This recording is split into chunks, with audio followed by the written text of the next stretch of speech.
Holger, Servus. Servus Bernhard. Wir sind heute bei unserem neuen Partner in Deutschland bei Mazzura Europe in Wiesbaden und es geht los, die Maschinen stehen da. Holger, ihr habt euch jetzt im Post-Processing-Bereich für Dimension entschieden. Was war der Grund für die Entscheidung? Der Grund war, also aufgrund, dass wir jetzt die HP vertreiben seit letztem Jahr, brauchen wir eine Lösung fürs Finishing. Unsere Kollegen von Mazzura UK setzen Dimension schon sehr erfolgreich ein. Somit hat man eine Referenz und nach einem Besuch bei euch war mir klar, was euer Konzept ist. Euer Konzept sind nicht Einzelanlagen, sondern die gesamte Prozesskette. Ja. Und das ist das, was wir brauchen für unsere Kunden. Du bist ja jetzt hier verantwortlich für die gesamte Applikation und für den Service.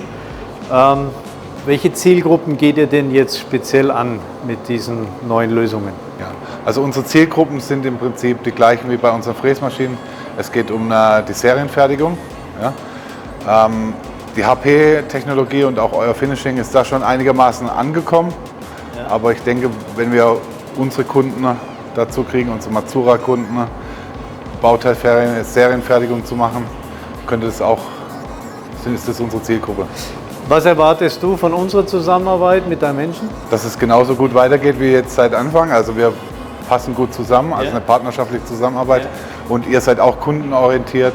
Ja? Also wir müssen Lösungen für den Kunden schaffen. Ja? Und ich bin mir auch sicher, dass wir bestimmt mal mit ein paar Sonderfällen oder sonstigen zu euch kommen.